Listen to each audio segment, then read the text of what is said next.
Well, hello everyone, and welcome to Under the Sportlight. This is the podcast that explores the people who live and breathe professional sport. I'm your host, Phil, and today's guest is Johan-Olav Botn. He's an Olympic gold medalist who's taken the biathlon world by storm with elite speed and ice-cold precision under pressure. From battling personal adversity to delivering a flawless performance on the world's biggest stage. His story is as powerful off the course as it is on it. Welcome, Johan. Thank you. Well, thanks for being here. And I love to start always asking my guests a little bit about their childhood and growing up. You're from Norway, so how was it growing up where you were born? Yeah, I think it's kind of like a stereotypical childhood. I started doing biathlon when I was 5 years old. I started skiing when I was a year and a half. My whole childhood was all about skiing and all about being outside and being in activity. And then, I was growing up on the west coast of Norway, where it's not that many people. But when I was 15, 16 years old, I had to move to the East Coast because I wanted to do biathlon on a more professional level. So I had to move. Did you have people, like sports people, athletes in your family as well growing up? No, not that much. I would say my family is quite like an active family, but it's not they haven't done like any sports like professionally or anything. It's more like they were just being in activity for fun. Yeah, so you're 5 years old. So what happens at 5 that you decide I'm gonna do biathlon? Because that's a very, very specific sport. Yeah, it's for me it was like where I'm from, like everyone was doing biathlon. It was like you were either doing football or everyone was doing football. It was like 100% everyone was doing football. And then if you were doing another sport in addition to that, you had to do biathlon. So my brother, he started when he was 3 years older than me, and he was like trying it out when he was 8, 9. And because I was like the youngest child, I just had to tag along and just hang out with him and just trying the sport as well. And I just fell in love. Wow, and then when did you realize, at what point did you say, hey, I'm actually really good at this. I could go far. I could be an elite athlete. I wasn't thinking about like how good I was when I was young. Like in Norway, we have a way of thinking where you don't take any scores, you don't have a result list, you don't like compare yourself to others when you're young. So I wasn't thinking about that until I was like maybe 13, 14, and we started getting like more. I was starting like looking at the times and comparing the times, but yeah, So I knew I had a talent, but I wasn't like the best or anything. I was just good. And then when I was like 16, I made a choice to like, okay, I want to do biathlon 100%. That's my life from here on out. Right. So that wasn't that long ago because you're quite young still. At that point, what did your early training environment look like? What did you do for training? You said you wanted to do it full time at 16. What did that look like for you?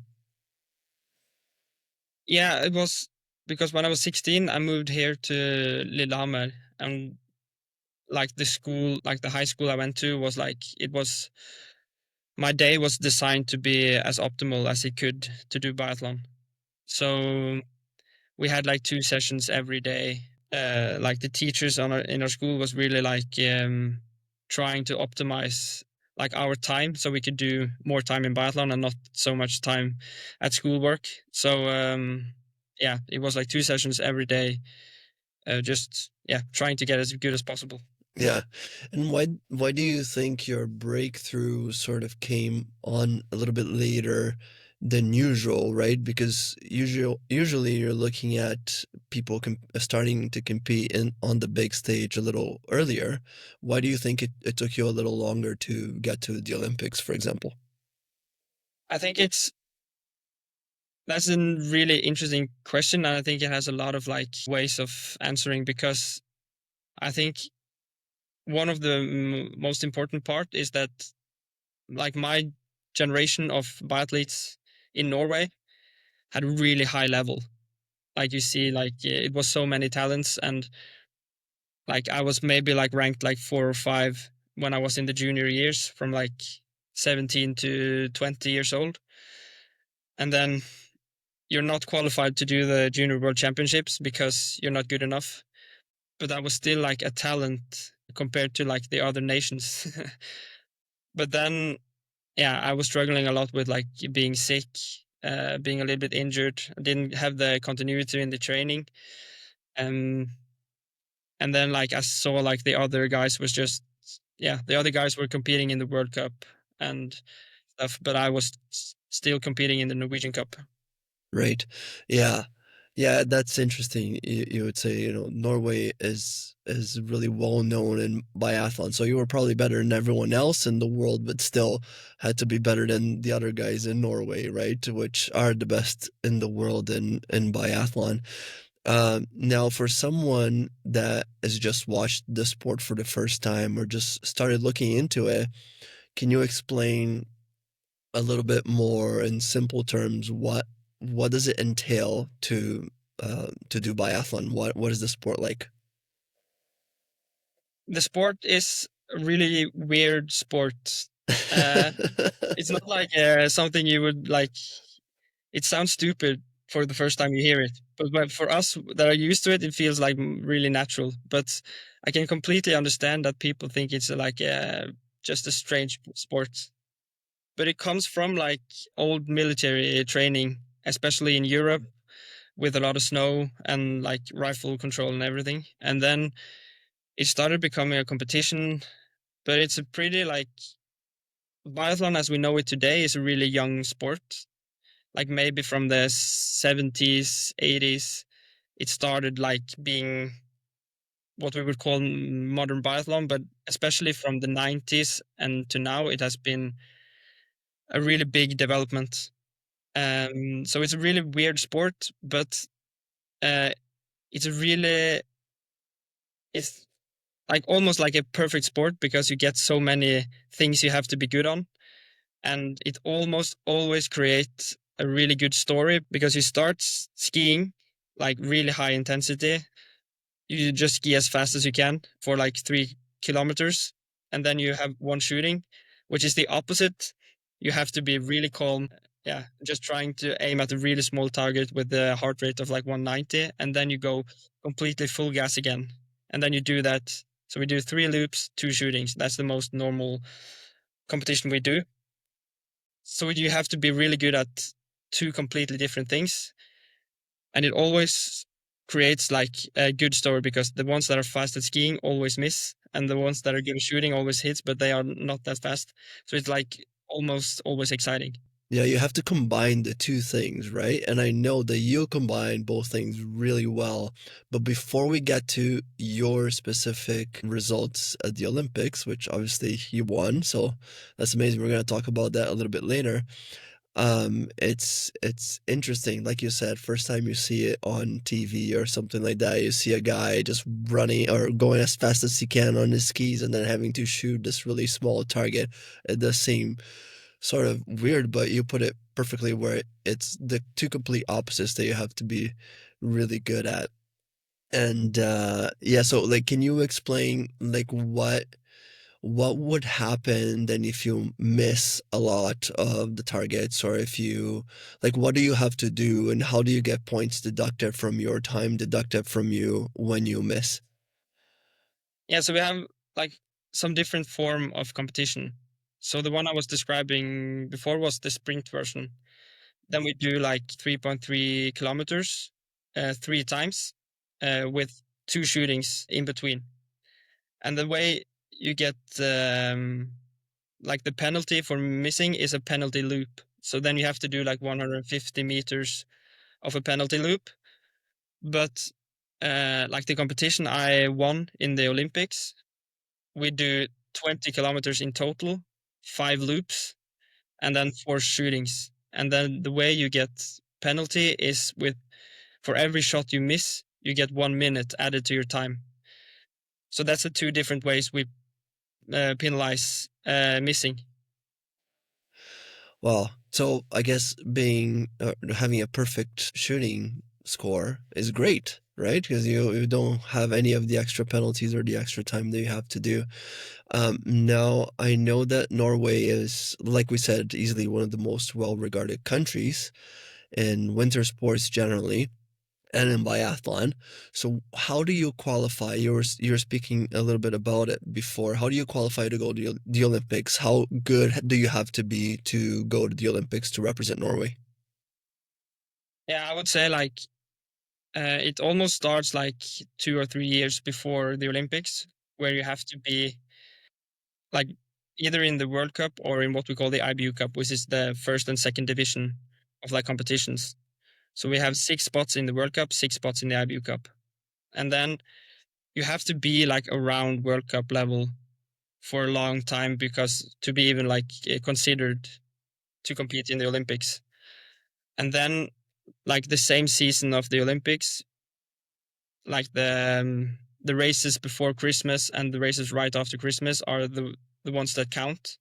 And then you have to be one of the 4 best to compete in the Olympics, which is basically almost saying like you have to be of the maybe 6th or 7th best in the world to even compete for Norway. So it's almost like it's like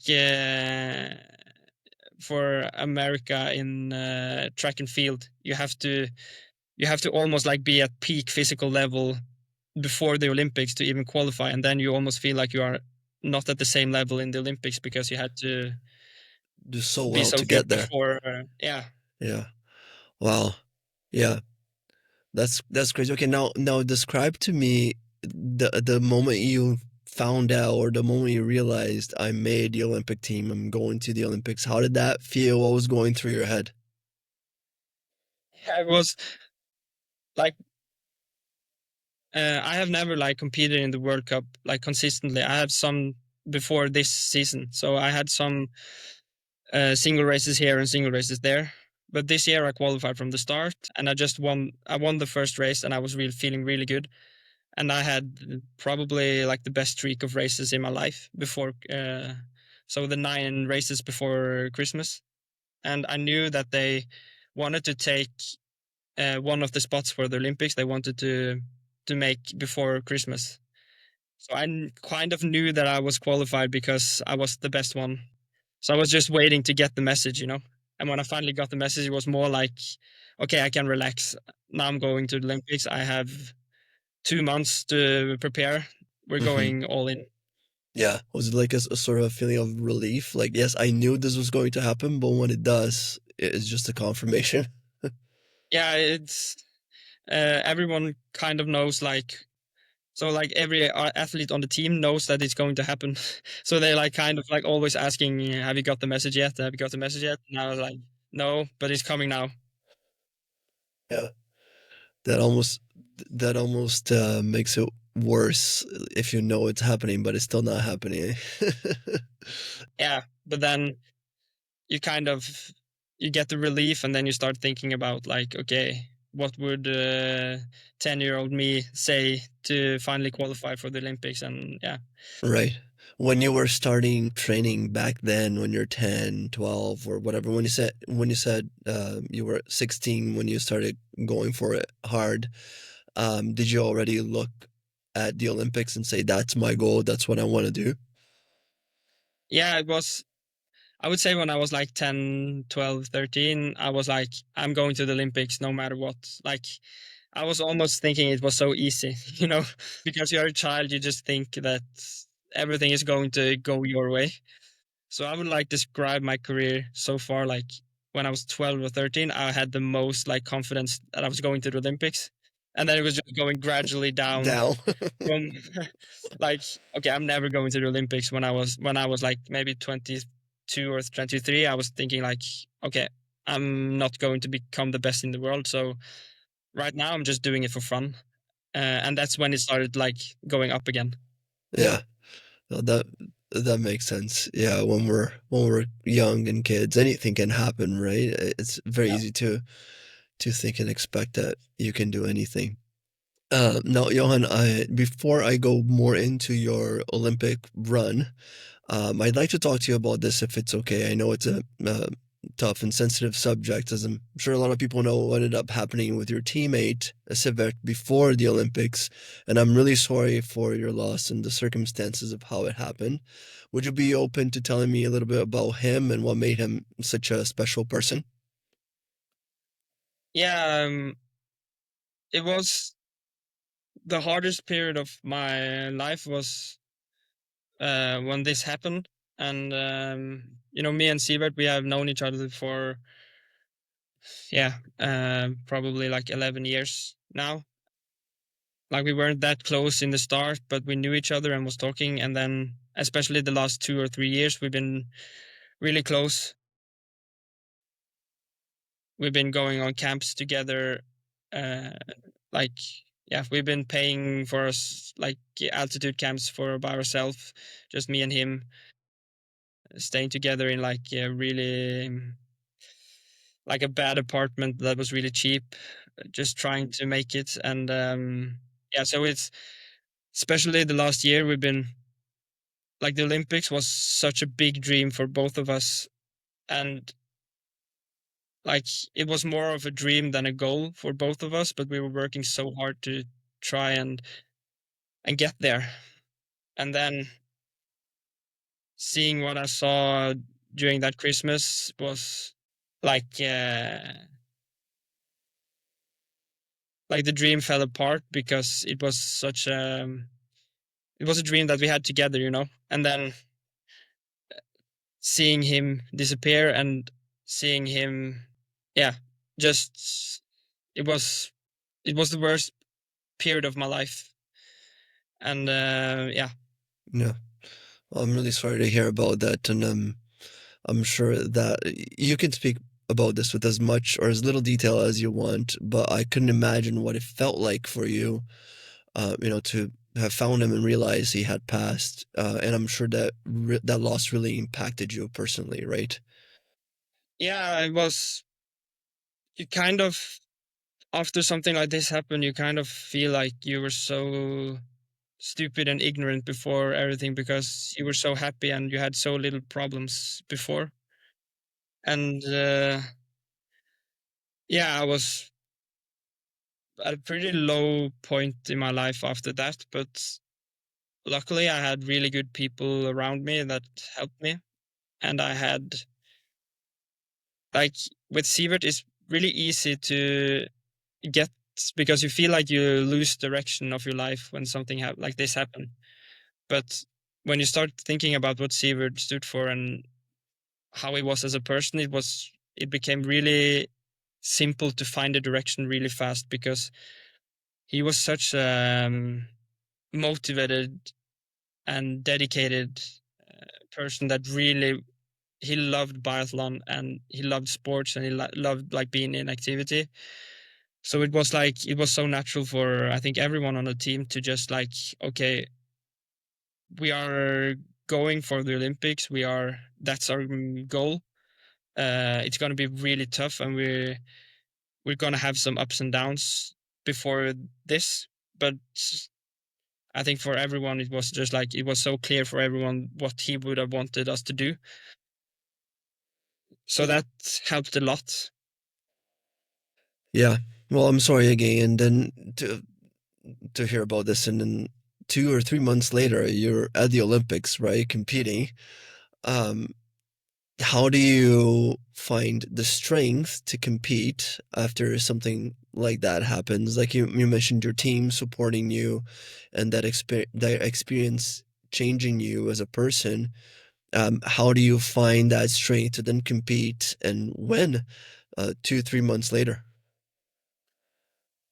Yeah, it was like I was talking to like our coach uh, on the team, and we had a lot of good talks. But I think for us, it was really, like I said before, it was real easy to find the direction. But even though we had the direction, it was really tough. Like some days were really tough and some days were okay. But on the tough days, it was more like, okay, I think like our coach painted a picture for me, like, okay, just imagine Sivert on a training day on a bad on a training day with bad weather, and it's like you can just picture him just smiling and just being like really grateful that he could be doing what he wanted to do. And I think that picture really helped me on the tough days. But then leading up to the competition, I had like 2 months of practice of dealing with the bad days. And even though like 2 months is not enough and it's not that much, but it was enough for me to like find what I needed to focus on. And it was really weird on the day of the competition because I was so like in my own head. I was so focused and so Yeah. Well, and you got to win for him as well. Yeah, thank you for being so open about this. I'm sure it's something that we can all take some really important lessons from. Life is like a breath, and we could be here today and gone tomorrow, so we should really live it to the fullest and really enjoy every single moment. I appreciate you being open about that. Now, if I can bring us back into the Olympic journey, specifically when you arrive in Italy for the Olympics, you step onto the Olympic Village for the first time, right? This is something you've been working towards your whole career. How did that feel like? Did it feel real that that's where you were? I think this Olympics was kind of a weird one in a way that we were competing at the venue that we usually compete at, like in the World Cup. Because the last Olympics, we've been going to like South Korea and China and Russia and places that people have never been. But this was like really, it felt like home. But then you had like some elements that felt really like home. And then you come to the stadium and like everything is covered with Olympic rings and like it just had like a different vibe. So like some part of it felt really normal, but some part of it felt completely different. Yeah. And looking back at it and at the races, do you remember anything about it, or is it all just a blur? You said you were really in your head. Do you remember during the competition what you were doing and how you were going and what you're telling yourself, or just nothing? You just remember the end. I remember a lot of like key moments that I had to like make a choice, like, okay, do I follow this person or do I just wait for the other one or do I try to catch this person? But I remember on the competition at the race where I won, like I can remember almost everything that happened during the race because I was so focused and so like in the moment and doing everything. Like every choice I made was so good, and I can think back at the choice I made. I was okay. That was the right choice. Being like really confident, especially on the shooting range. Like, okay, I know I'm gonna hit 20 out of 20. That's amazing because how many people hit 20 out of 20? Not a lot, right?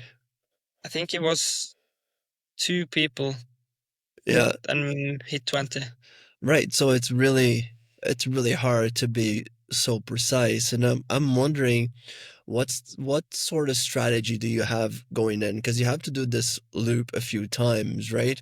Do you just go really hard in the beginning and get yourself really tired, but you start really strong, or you try to finish strong, but you start a little more calm? Like, how do you strategize this beforehand before you go on and do it?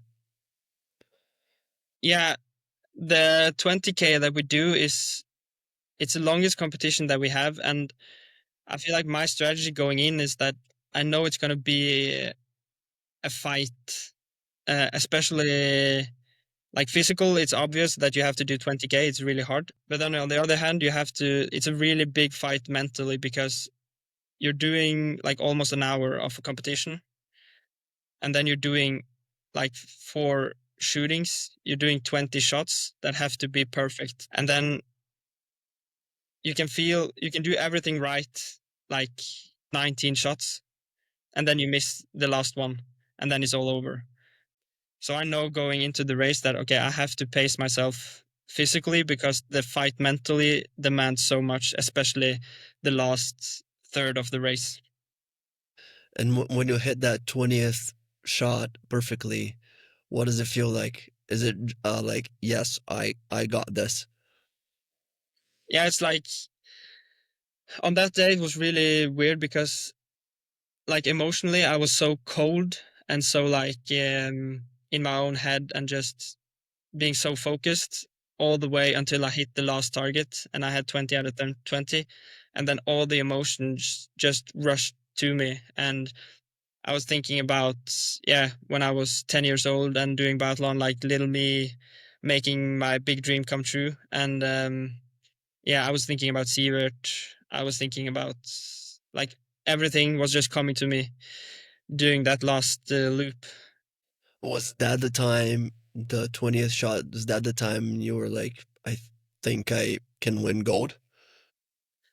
Yeah, I knew when I hit 20, I knew I was going to win because I knew I had like 15 seconds on Eric Perrault, who was on the next guy, and I knew I had a lot of energy for the last loop, so I knew that no one is going to catch me with 15 seconds on the last loop.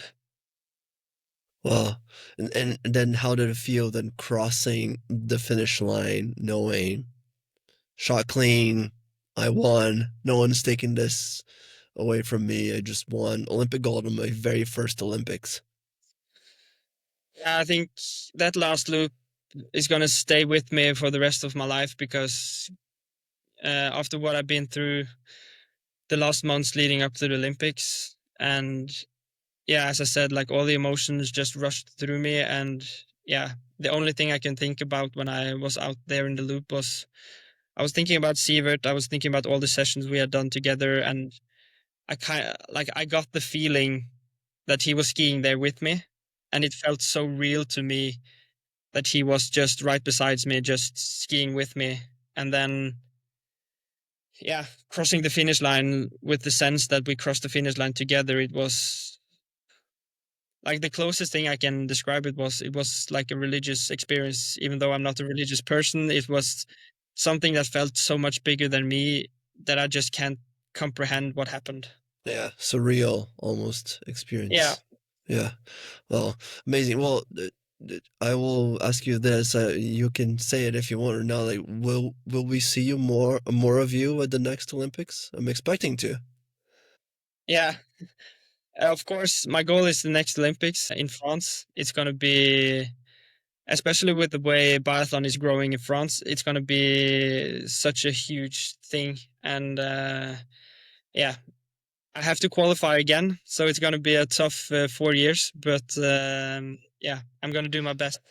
Yeah, well, you have a title to defend, so I really hope to see you back there, and hopefully see you with another gold around your neck. Now, I always like asking people also about what goes on into the mental aspect of your sport. Okay, we're talking about the physicality of it, which is really important. I mean, going 20 kilometers is a lot, but on Yeah. the mental aspect of the sport, how do you stay calm during shooting under pressure when you've just gone really hard to get to that point in the race? Yeah, I feel like the way I do like the mental training is it's something that you always have to be on top of. You have to always have control on what state are your mind in right now, because to to do like perfect shooting, you have to have the confidence that you're going to hit this, because as soon as you doubt yourself that you're not capable of hitting the target, you will miss. So you need the confidence, and you need to be confident that you can do everything that you do in training. So when the pressure is on, you have to know that what you're going to do in a way that when you just think about what you're going to do, the pressure kind of just goes down and you're in a flow state again. Yeah. Well, this question doesn't really apply to your Olympic win because you had a perfect shooting score, but as you know, most times you can't have a perfect shooting record in a race, right? Sometimes you're going to miss. And when you do miss, how do you reset your mind or yeah, how do you reset and continue going after that, knowing that you've just missed a shot? Yeah, it's really tough, and it's not something that I don't have like a perfect strategy for it, and I don't think anyone actually have like the perfect strategy for it. So um, the way I try to reset is that, okay, that was just, I was doing something there that I don't do normally, because my immediate reaction is that, okay, my normal is now wrong. Uh, so I just try to refocus again and just, okay, I did something that I don't do normally. I have to do what I normally do, because like it's almost like just, just in a pattern that I have always, that I just I lose my confidence and I just start doubting my normal strategy. So I have to like be really strict with myself that, okay, I have to go back to what I do normally now. Yeah. Pretend that didn't happen and go back to normal and just go from here on Yeah. out. Do you have any specific routines before a race? Like, have you developed anything that you always do before a race to get you into that flow state, as you mentioned? I actually, because I have some races where I get like too nervous, and you get that choking under pressure feeling where nothing works. So, and I've tried a lot of strategies, but the way I've been doing it this season is that I don't have anything that is fixed or something that I have to do. It's more like, okay, I just try to get a good feeling of the way I'm feeling right now, what my mind state is in. And then, because I've tried so many strategies, I have like a toolbox that I can just, okay, I'm trying this now. I'm trying this now. Because what I've learned is that if you do something like a repetitive task too many times, you kind of lose the effect that you want. So I just try to either try new ones or just try really old ones, and then you always get some effect. Yeah, that makes sense. Now, if I understand correctly, you do have to shoot in two different stances, right? Prone or standing. Yeah. Which one is the hardest one? You you kind of asked the wrong person. Because like, for I would say like 90% of the athletes, they prefer prone, because it's more of a technical, like if you do like this, that, and this, then you will hit every time. And then on standing, because on prone you have like more surface area, so you lay down, you have more like control of the rifle, but then the target is smaller. But on standing, don't have so much surface area, and you have to like rely on the whole body to stay still, and the target is a little bit bigger. So that is more like not as technical, but it's more like, I was always say like vibe based. You kind of, because you have to shoot in a movement every time, because you can't keep it at still. So I prefer standing because I'm good at it, and I don't like prone because if you start missing, it's just like I don't know what I'm doing wrong, because you are looking straight into the target. It's really perfect, but then you miss, and it's just like it's so infuriating. Yeah, I can imagine. Yeah, like you said, prone, you're laying down, so the surface is completely still, right? But when you're standing, you're shaking a little bit, or there's movement. So that's really interesting how that is harder, but you seem to prefer that. Yeah, and I think it's more like standing, you can't do a perfect shot because you have like 190 in heart rate, and the target is still, but your rifle is going like this. So you have to like, it just has to be good enough. But in prone, it feels like it has to be like perfect to hit.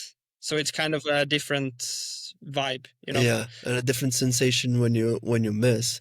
I could only imagine like your arms. You must work out your arms a lot, right? So they can stand as still as possible when you're shooting, because once you're making such a big effort to get there, like you said, your arms aren't staying still. Yeah, and it's more like the way you have to hit is you have to relax as much as you can. And in prone, it's really easy because you're laying down, but on standing, you have to do like some movement and you have to keep the rifle still. So you can't relax every muscle you have. But the hard part is going from full gas out in the tracks, and then you're on the shooting range, and then you have to relax everything you can. So yeah, it's completely different from, yeah. Yeah, and how then do you build that physical engine, if you will? What do you do to make sure your physical body is in the best state possible for this sort of sport? Yeah, I think like the physical part of biathlon is really close to every like endurance sport.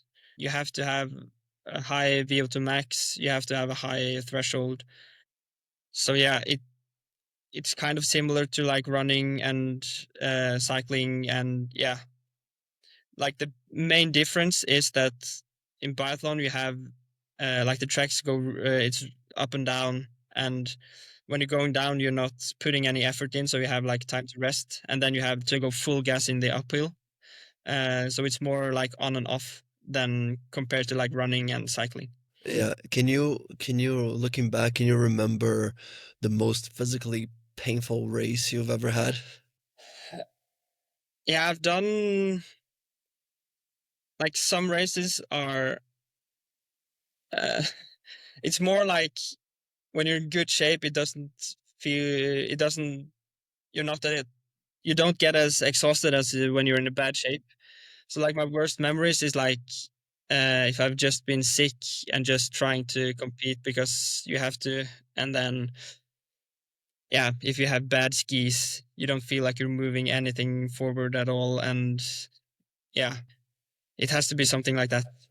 Yeah, well, that makes sense. That's really cool. And like, if you were to give young kids, like young Johan-Olav, that was back then at 10 years old, looking at the Olympic dream for Norway, even though, it's really difficult to get there, what would you say to a young kid like that is having that dream? What would your advice for them be?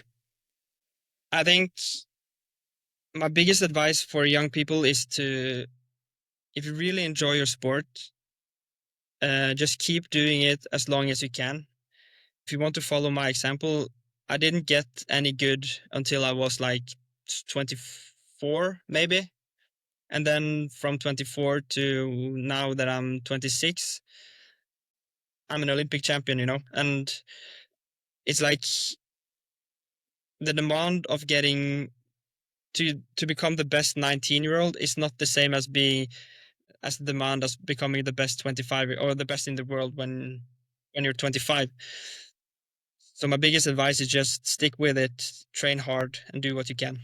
Yeah, and now that you've reached the top, arguably, how is it that you motivate yourself now, and what's the next goal in biathlon? Do you have a next thing that you want to achieve, or how do you stay motivated now?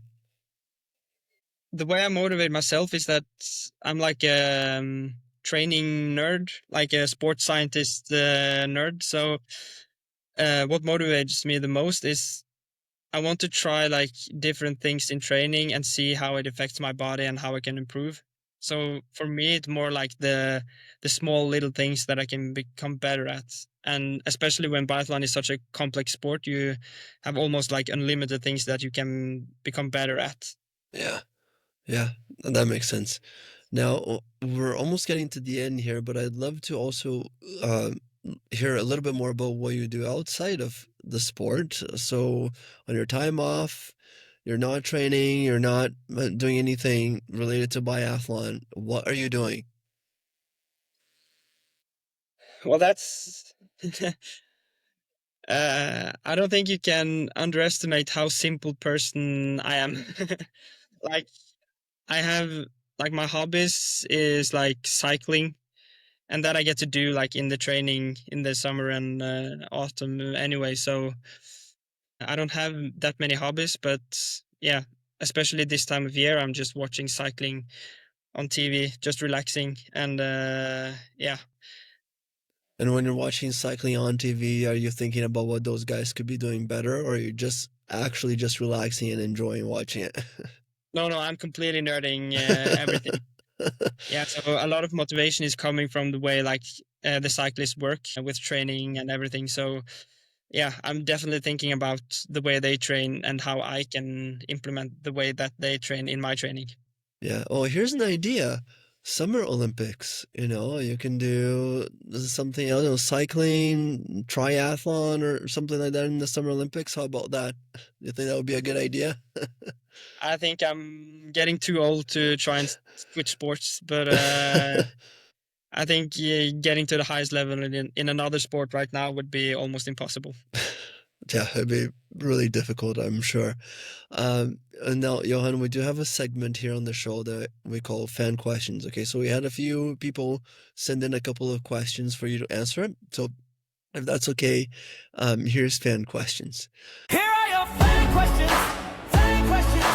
Fan questions. Danny sent a question asking, what does it feel like to cross the finish line after a perfect race and win a gold medal? Usually, the Olympics was something completely different. Like I will never experience something like that again. But on like a more of a normal race, when you have a perfect race, I almost always are so tired that I can't think and I can't like feel anything. Yeah, So the sensation of like winning and doing a perfect race comes like 5 minutes afterwards when I'm capable of like taking all the emotions in. yeah. Benjamin is wondering, do you rewatch the races afterwards, the ones that you win and the ones that you don't win, and look at what you did right and wrong for next time? Usually I don't watch the races afterwards. Like I have a pretty good like feeling of what I did good and what I did wrong just by doing the competition and then talking to my coach. But this year it's been kind of special. So after the season, I watched some of the races that I did just to you know try to relive the emotions from this season. Yeah, and how was that? It was really special. Like looking at the TV images, I was like, there were so many things that I did during the race that I remember myself that didn't get the attention on the camera. So it's almost like fun for me to just, okay, so you missed You missed a the lot most of important part. yeah, you missed a lot of the race. So, but yeah, it was really special. And, you know, you, it becomes more real when you watch it on TV that you're okay, I'm actually in the Olympics and I'm actually doing pretty good. When you're doing it yourself, you don't always get the same emotions as watching it on the TV. Yeah. And Sam is asking if you've had time to enjoy the moment and celebrate your Olympic medal, or are you already back to training and competing? So yeah, I didn't get that much time to celebrate in the Olympics because when I won, it was the first event Yeah. and the first competition. So it was almost like, okay, now we just have to go on to the next race. We have to focus on everything. So, and then when the Olympics is over, you don't have that much time until the World Cup starts up again, and you have to start competing again. So it almost feel like you're constantly just thinking about the next race. But when the season is over, you kind of get some time to breathe and relax and just try to take it in. But it hasn't been that much celebrating. Was your family there at the Olympics watching you? My family came afterwards, so they were watching the other races. But I had some family watching there in the stands, and I had a lot of friends there as well. So I had like 10, 15 people watching me that were really close. And yeah, I got to meet them after the race, and it was a special moment. Yeah, what is it like? Everybody wanting to touch the gold medal, see if it's real. Yeah, it was more like, yeah, they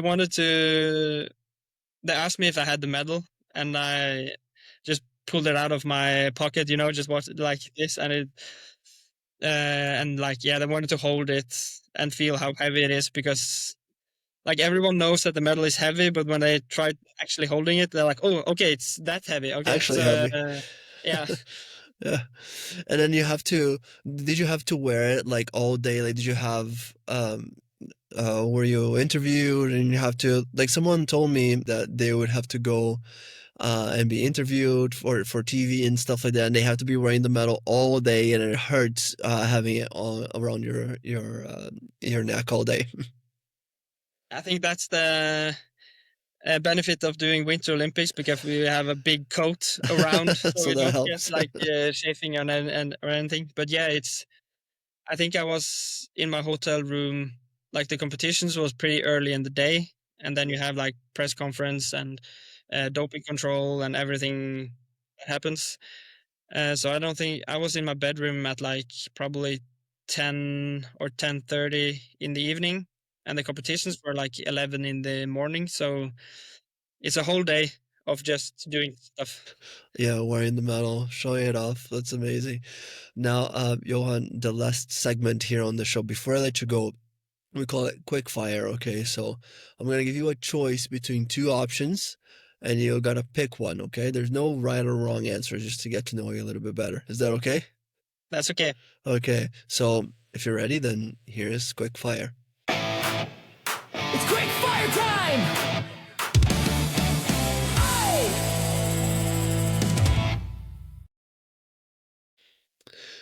Sprint race or individual race? Individual race. This one we already talked a bit about, shooting prone or standing. Standing. Early morning training or late night session? Early morning. Snowstorm race or perfect conditions race? Perfect conditions. Training alone by yourself or with the team? With the team. Ski speed or shooting accuracy? Ski speed. Risk it all on the range or play it safe? I want to be a person that says that like, you're risking it all, but knowing myself, I'm more like playing it safe. Play it safe, yeah. Just do what you always do, make it perfect, and play it safe. Mountain life or city life? Mountain life. Introvert or extrovert? Introvert. Plan everything or go with the flow? I'm a bit of both. Training wise, it's plan everything. Coffee or tea? Coffee, for sure. Music before racing or total silence? Silence. Watch your competitors or stay in your own zone? Watch the competitors. Fast start or strong finish? Strong finish. And the last one, win by a photo finish or dominate start to end? Dominate. Amazing. Awesome. Hey, Johan-Olav, I really want to thank you again for being here today. I appreciate you. And this is great. I'm learning so much about all these new different sports, and this is really cool. I would love it for you to let everybody know your social media accounts, or if anyone wants to follow your journey to the next Olympics, where can they find you? You can follow me on Instagram with just Johan-Olav. And then the place where I'm most active is on Strava. You can follow me on Johan-Olav Botn. I post almost every session that I do. So if you're really interested, you can follow me there. Amazing. Hey, thank you again. And I also want to thank everybody that takes the time to listen. If you got to the end, and thank you so much for being with us. I'm very thankful for you, and I hope to see everybody again next time here on Under the Sportlight.